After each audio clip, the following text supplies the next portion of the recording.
Welcome, brave listeners, to the threshold of terror. Here, in the shadowed corners of reality, we delve into the stories that whisper in the darkness, the tales that make your blood run cold. Prepare yourself, for what you are about to hear may haunt your waking nightmares. Tonight we explore the secret of Germstan dope as F***CK, AFD, party's popularity is something scary. The flickering candlelight cast long, dancing shadows across the damp stone walls of the Bundestag basement. I, Klaus Meen, investigative journalist for Germstan Truth Seeker, felt a shiver crawl up my spine, and it wasn't just from the cold.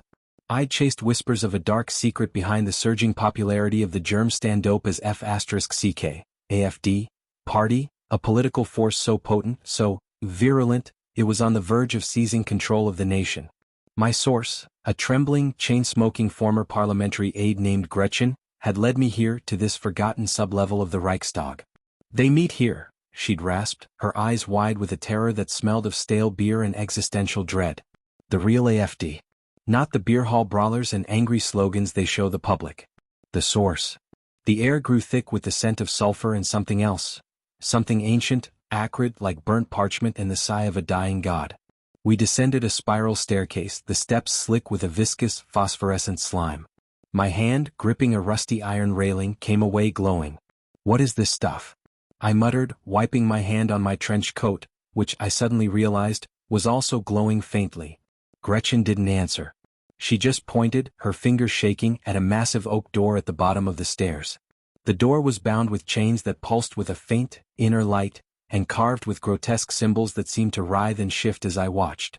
"The binding runes," Gretchen whispered, her voice barely audible above the rhythmic thumping that emanated from behind the door. "They're supposed to keep it contained." Contained? My blood ran cold. What was it? I pressed my ear against the door. The thumping was louder now, a deep, resonant pulse that vibrated in my chest. It was accompanied by chanting, a guttural, inhuman chorus that sounded like 1,000 throats gargling gravel and forbidden poetry. "We have to see," I said, my voice trembling despite my best efforts. "The people have a right to know." Gretchen looked at me like I'd suggested we take a leisurely stroll through a neo-fantasy rally naked and covered in schnitzel. "Are you insane? We'll be ripped apart. Eaten alive. Or worse. Worse than being eaten alive?" I asked, raising a skeptical eyebrow. She nodded, her face pale. "They might make us listen to their economic policy proposals. For eternity." I shuddered. Okay, that was worse. But still, the truth. I found a rusty crowbar leaning against the wall, because apparently the Bundestag basement was also a medieval dungeon. With a grunt, I wedged it into the doorframe and heaved. The ancient wood groaned, the chains rattled, and one of the glowing runes cracked, emitting a shower of sparks. The thumping and chanting inside intensified. The door shuddered as if something vast and impatient was trying to get out. "You're going to get us killed?" Gretchen shrieked, but I ignored her. I heaved again, and this time the door splintered, a crack snaking across its surface like a lightning bolt. A wave of heat washed over us, carrying the stench of sulfur and decay, and the chanting reached a fever pitch. I could feel the vibrations in my teeth, in my bones, in my very soul. With a final, desperate roar, I threw my weight against the door. It flew open, crashing against the far wall with a sound like a dying kraken. And there it was. The source of the AFD's power. It wasn't a secret cabal of neo-fantasy masterminds as I'd half expected. It wasn't some Illuminati-esque conspiracy, pulling the strings of Germstanian politics. It was a giant, pulsating brain. Not a human brain, mind you. This thing was the size of a Volkswagen, suspended in a tank of viscous, glowing fluid, its surface covered in writhing tendrils and pulsating veins.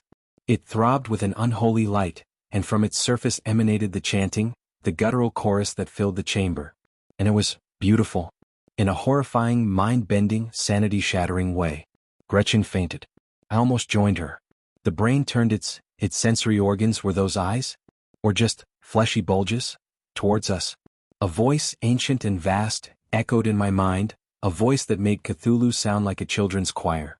"You have come to see the truth," it boomed. The source of the persuasion. Persuasion? This thing was the reason the AFD was so popular? The brain pulsed again and images flooded my mind. Visions of Germstan transformed. A nation of mindless drones, all chanting the same slogans, all marching in lockstep, all happy. blissfully, terrifyingly happy. The brain was a psychic amplifier. It was broadcasting a signal, a wave of pure, unadulterated compliance. It was hijacking the collective consciousness of Germstanians, turning them into obedient, unquestioning followers. And the worst part? It was working. The people weren't voting for the AFD. They were becoming the AFD. I stumbled backward, my mind reeling. This was beyond politics. This was transcendental horror. We offer order, the brain thing boomed, its voice laced with a seductive, almost maternal warmth. We offer unity. We offer peace. Peace. The kind of peace you find in a coffin, maybe? I knew what I had to do. I had to stop it. But how? I was just a journalist, armed with a rusty crowbar and a rapidly deteriorating sanity. That I saw it.